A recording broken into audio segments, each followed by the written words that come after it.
pierced his heart like bullets, but his bravery was recognized by his father, so this father built him a cart. It was 7 years before he could walk out the door. 10 years passed quickly. His mother prepared a birthday cake for him, with the family celebrating. Chris blew out the last candle. Now he's become a better man. Not only can he spell more words, he has also slowly learned to draw with his left foot, and can even pronounce words vaguely.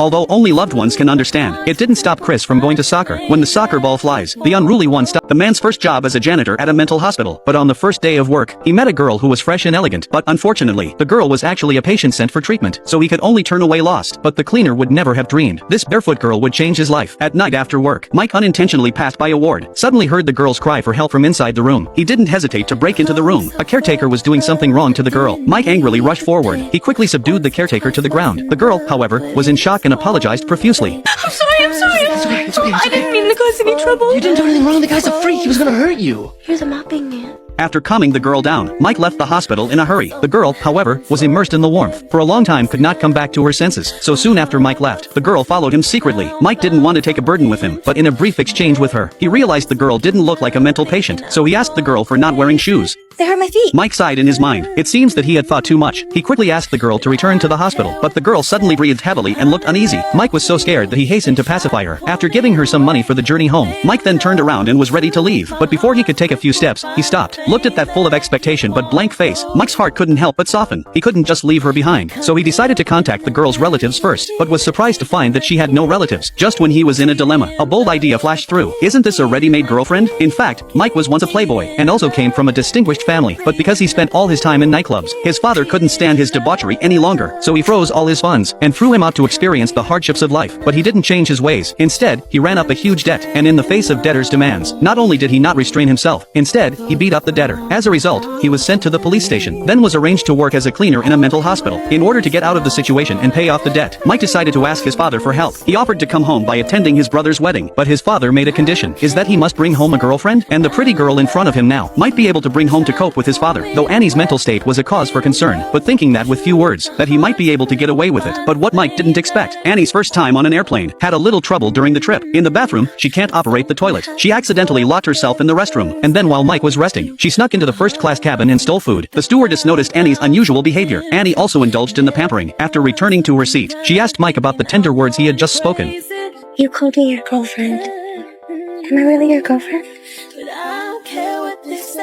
Yeah, you're my girlfriend. Even though Michael's answer was a little perfunctory, Annie's innocent heart was filled with joy, because her mother had told her that no one would accept a girlfriend like her. After a few twists and turns, they finally arrived at their destination. Annie looked at the grand villa in front of her. A little depression welled up in her heart. Mike gently reassured her to keep her mouth shut. When they entered the villa, the mother greeted them with great enthusiasm. On the one hand, because of her son's return after a long absence. On the other hand, to see her daughter-in-law for the first time. Annie's bare feet confused the mother. Luckily, Mike changed the subject in time, and succeeded in attracting the mother's attention. Annie's charming face captured the mother's heart. Even the father was attracted to her, so much so that he didn't notice Annie's bare feet. He was going to sail away, accidentally hitting the wall. A violent shaking startled the man. After reacting, he took a closer look. The wall was a blue sky with white clouds. He could never have imagined the sky of the world was just a mural. The man pounded the wall in anger, venting his frustration over the years. In reality, he lives in a false world, and this world was in a studio. The sun is a giant searchlight. The moon is the control center. This is where the crew works. The man was born here. It's filled with countless pinhole cameras, watching his movements all the time. 1.7 billion people around the world witnessed his growth. Inside, the sky is fake. The moon is fake. Even the people are fake. His parents and wife are actors. The pedestrians on the street are all actors. Even the dogs were hired from outside. He's the only one who's being lied to. For others it's an act, but for him it was the real world. He's been living a lie for 30 years, and because of that truth, it's what made the show a ratings winner. People watched it whenever they could, but one day the truth will come out. That morning, the man greeted his neighbor as usual, and the family responded warmly every time. He can't remember how many times he repeated it, but just as he was about to get into his car, something suddenly fell from the sky. The man was startled. He carefully ran over to check it out. It was actually a searchlight, and it was labeled Sirius Canis Majoris on it. Sirius was the first white dwarf star observed by humans, but now it's a light bulb. He didn't know what it meant, so he ignored it and drove on to work. But on the way, there was an emergency news bulletin. An airplane malfunctioned as it flew over the town, causing parts to fall off. This was obviously to disarm the man's concerns, to keep him from thinking otherwise. Upon arriving at the office, his boss came over with a new job to give him. That was to visit a client on Harbor Island. It was too far away. He didn't want to say yes, but his boss said, "If you don't go, you're fired." He had no choice but to say yes, but just as he was about to go on the boat, he accidentally saw a sunken boat. instantly recalled a long ago memory, when he was still relatively young. One day he and his father took a boat trip, suddenly encountered a storm on the way, which caused his father to fall into the water. Despite the boy's best efforts to save him, he was unable to save his father. He watched his father disappear into the sea. Since then, he had a mental image of the sea, and this time his boss sent him here. Actually, the director arranged it on purpose, because lately he always wants to travel around the world. Once he reached the edge of the studio and discovered the secret of this world, then this program will definitely be off the air. That's why a broken ship was specially put in. It's to remind him of his childhood encounters, thus evoking the fear within. And the man did fall for the trick and retreated. When he returned home, he told his wife about the trip, but was strongly opposed by his wife. This made the man even more suspicious. It seemed as if the whole world was trying to stop him. He couldn't understand why. To disabuse him of this idea, his wife, who has never agreed to have children, this time she even offered to have a child, but this made him feel even more suspicious. But a weird thing happened next, made the man even more firm in his heart. The next day on his way to work, surprisingly, he met his father who had died for many years. They had just met when the stranger suddenly appeared, forcibly pulled his father away. He wanted to chase but rushed over a group of people, directly blocked his way. The man didn't know why his dead father suddenly appeared.